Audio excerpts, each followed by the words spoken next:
just a little background on Actors Cultural Theater. It is part of the Destination Sistrunk program, and so we are here to fulfill our obligations by bringing art to the community.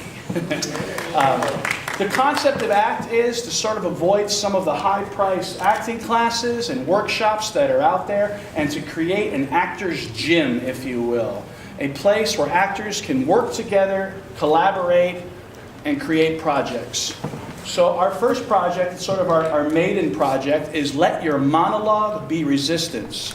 So you're about to see a series of monologues that have to do with some uncomfortable issues. Sometimes race issues, sometimes women's issues, and sometimes politics.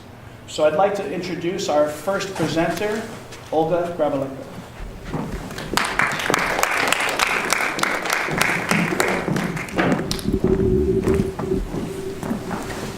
Hello, my name is Olga Gavrilenko, and I'm going to be doing a monologue from a play called Misrepresentation.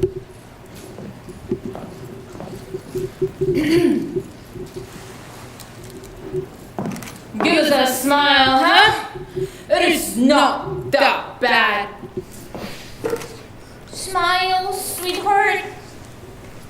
Let me see that smile. I hear this at least once a week. I am sick to death of men telling me to smile. I'm not a model. I'm not a flight attendant. No, I'm not a waitress, a receptionist, or a concierge. Smiling is not part of my job description, and it is not part of my uniform. Indeed, there's a variety of professions out there where smiling is a part of a job, and my current one is not one of them. And you know what I don't see ever? A man, or a woman for that matter, telling a man to smile. Smile, sir! It's not a sentence you often hear outside of an official photography session. I should be able to walk down the hallway without a man trying to dictate my mood. Can a girl be somber sometimes? Or feel morose? Or get distracted on her way to the restroom?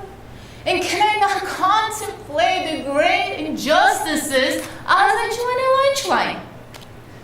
Who do these men think they are? Just because they have a penis, they can comment on what my face should look like at any time. I never had a woman in my place of employment tell me to smile. Oh, if anything, they might ask me, what is wrong? You know, did something happen? Are you okay? Why do you look so sad? And I just tell them, no, this is what my face normally looks like. You know what? They leave me alone. But man, no. They tell me to smile. And you know what enrages me even more? I usually do. You know, it's a reflex, a learned behavior. A perfect stranger tells you to smile, and you just can't help it. It is as if it has been groomed into us over the years of school pictures. So I smile. And I seize and I think of that perfect response. You know, the one that gets your point across without getting you fired. Do you have any suggestions?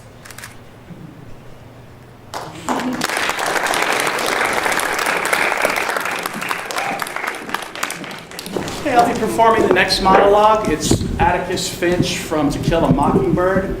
This is where the lawyer is defending a black man accused of a crime that he did not commit.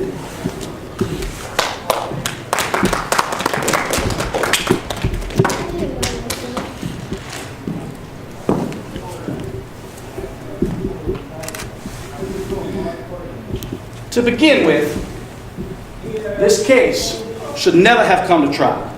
Yes. The state has not produced one iota of evidence that the crime Tom Robinson is accused of ever took place. It has relied instead upon the testimony of two witnesses whose evidence has not only been called into examination, cross-examination, excuse me, but has also been flatly doubted, denied by the defendant. There is circumstantial evidence to indicate that Mayella Ewell was savagely beaten by someone who led almost exclusively with his left.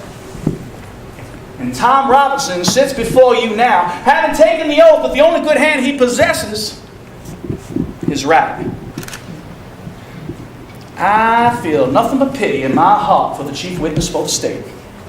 She is a victim of cruel poverty and ignorance. But my pity does not extend so far as to her putting a man's life at stake, which she has done in an effort to get rid of her own guilt. Now, I say guilt, gentlemen, because it was guilt that motivated her. She's committed no crime. She's merely broken a rigid, time-honored code of our society, a code so severe that whoever breaks it is hounded from our midst, is unfit to live with. She must get rid of the evidence of her offense. But what was the evidence of her offense? Tom Robinson, a human being. She must put Tom Robinson away from her. Tom Robinson was to her a daily reminder of what she did. Now, what'd she do? She did something unspeakable in our society. She kissed a black man. Not an old uncle. Oh no. A young, strong Negro man. And no code mattered to her when she broke it, but it came crashing down on her afterwards. The witnesses for the state, with the exception of the sheriff of Macomb County, have presented themselves to you gentlemen, to this court, in the cynical confidence that their testimony would not only be doubted, but that you would go along with them on the assumption, the evil assumption, that all Negroes lie. All Negroes are basically immoral human beings. That all Negro men can't be trusted around our women. An assumption that one associates with minds of this caliber, in which in itself, gentlemen, is a lie which I do not have to point out to you. And so, a humble, respectable Negro man who had the unmitigated temerity to kiss a white woman has had to put his word against two white people's.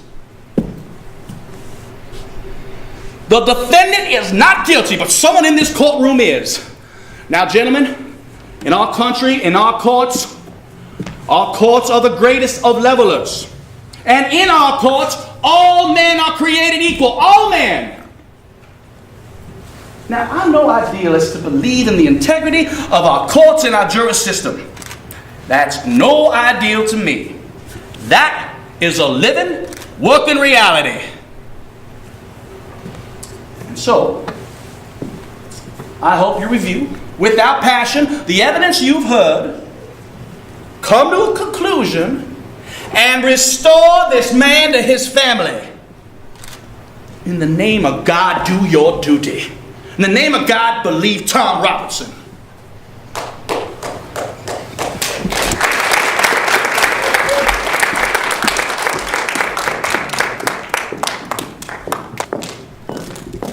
Hello, my name is Marah Lieberman. I will be performing a monologue from the 10-minute play, Call of the Revolution, by Leonid Andreev. Something like this happens once in what, 100 years? 1,000? Do you really expect me to stay here and change diapers? Yes, I want to come with you. Please, don't be angry. But last night, when the sounds began, when the hammers and the axes began to fall, you were still asleep. And I suddenly understood that my husband, my children, all these things are temporary. I love you very much. But can't you hear how they are hammering out there? And they are pounding away. Something seems to be falling, breaking apart. Some kind of wall seems to be coming down. The earth is changing, and it is so spacious and wide and free. It's night now, but it seems to me the sun is shining. I am 30 years old, and already it's like I'm an old woman. I know it. I can see it in my face. And yet tonight, I feel like I'm only 17, and like I've fallen in love for the first time. A great, boundless love which lights up the sky. They are pounding, and it sounds to me like music. Like singing, which I've always dreamt of all my life. And I didn't know what it was that I loved with such boundless love, which made me feel like crying and laughing and singing. This is freedom! Please, don't deny me my place. Let me die with those who are working out there, who are calling into the future so bravely and rousing the dead past from its grave.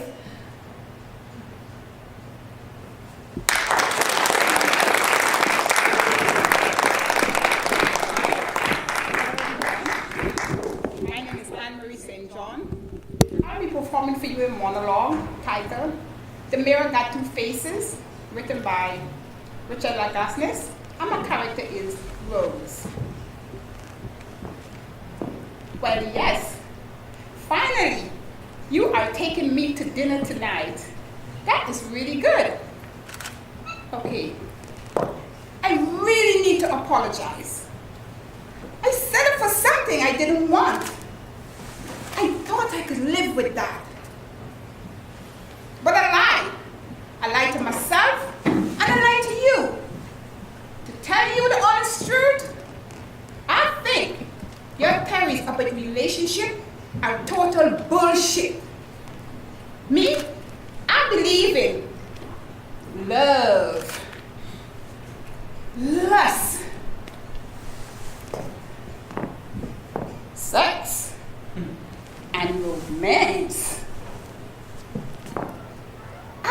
I didn't want it to add up to a perfect equation. I wanted to feel mess and chaos. I wanted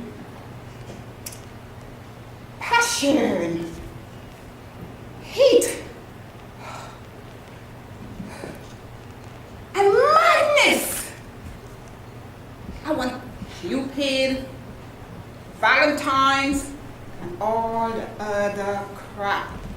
I wanted it all. And I really want to thank you, Gregory. I want to thank you because you forced me to believe in things that I was so lazy and slow to look at. Like me, I had this ridiculous fantasy that you and Alex were gonna fall in love with me. I know it was unfair for me to think that you would change. I know how you strongly feel about your beliefs. And I do appreciate that. It's just, I had fallen in love with you. I didn't want you to feel bad. I'm not in love with you anymore. So, suddenly, dinner doesn't seem to be a good idea. Does it?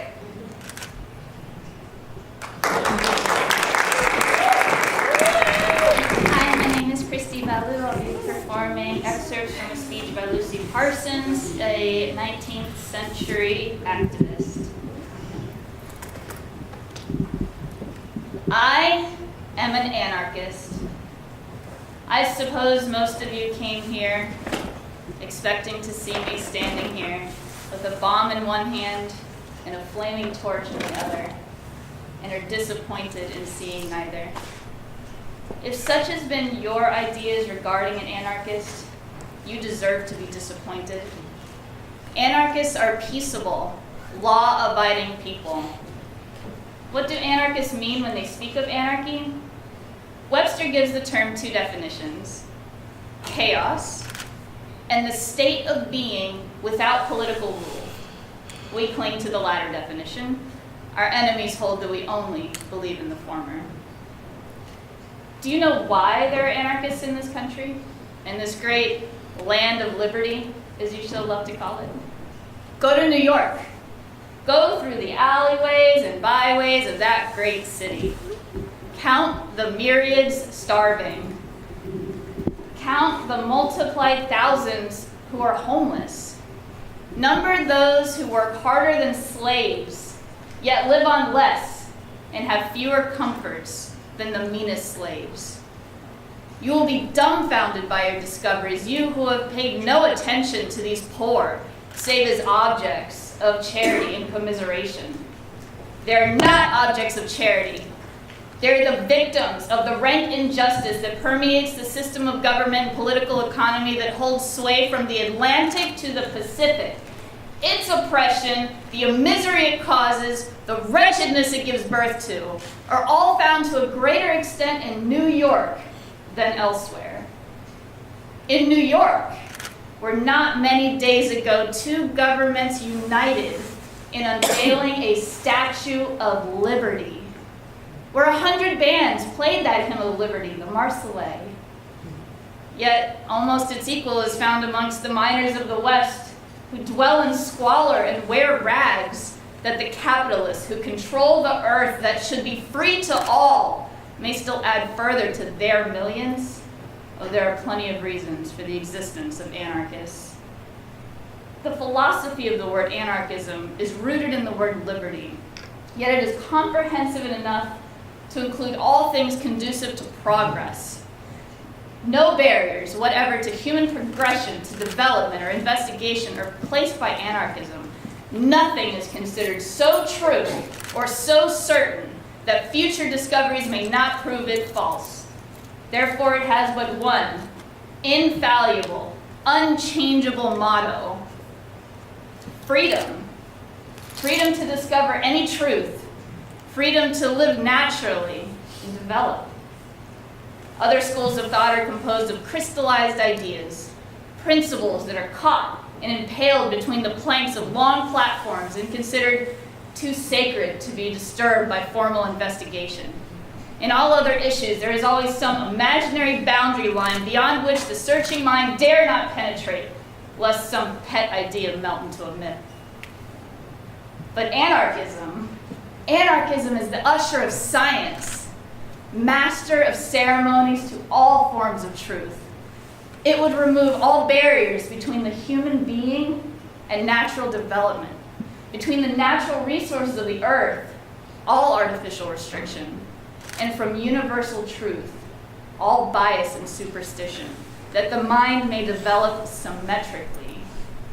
Anarchists know that a long period of education must precede any great fundamental change in society.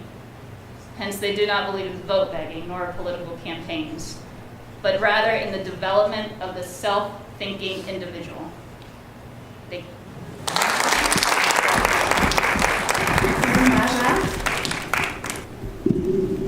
they call us refugees, written by millions of them.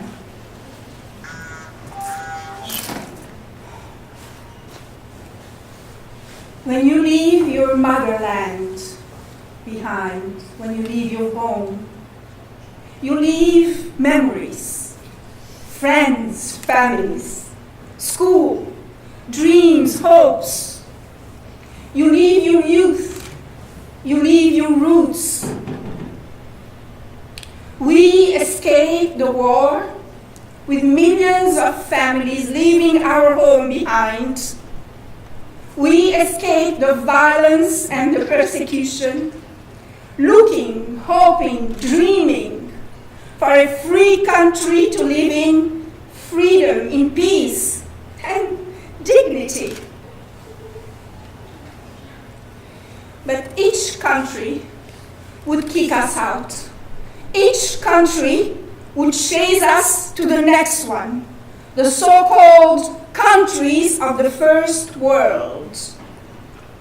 We were exhausted, frustrated, traveling, smuggled from side to side in buses, trains, boats, and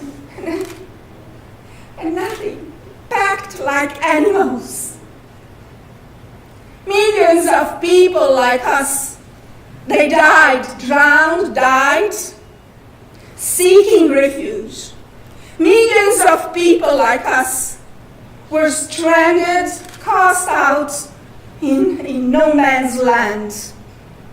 We lived in miserable camps, slums, in improvised tents, packed, glued to each other, sleeping on hard ground, freezing cold, mud everywhere. No toilet, no water, no food. They would call a swarm of cockroaches. There, you could see kids playing with dead animals. Or there, some old people laying on the floor, dead, maybe sick, maybe dead. And there, that woman, sitting in the mud with her baby in her arms, screaming, crying, "My son died! My son died hungry! My son died hungry! My son died hungry!" When asked why we had left our country, I would look in the sky and boom, boom, boom, boom, boom, boom, boom, boom, boom, boom. And you could hear our voices growing louder and louder. Shoot us or help us! We are not terrorists! And here now, in America, the land of the free, I love you, America. Millions of families and their kids come here to live the American dream. And these same families are being separated, are being deported, not because of the war, but because of the abuse of power, not because of the war, but because of the cruelty, the sadism, the barbarism of one racist, despicable man. Our home was our refuge, since they brutally took it from us. They call us refugees. But we will resist desperately and tear down any damn wall. We will resist desperately, fighting for justice and freedom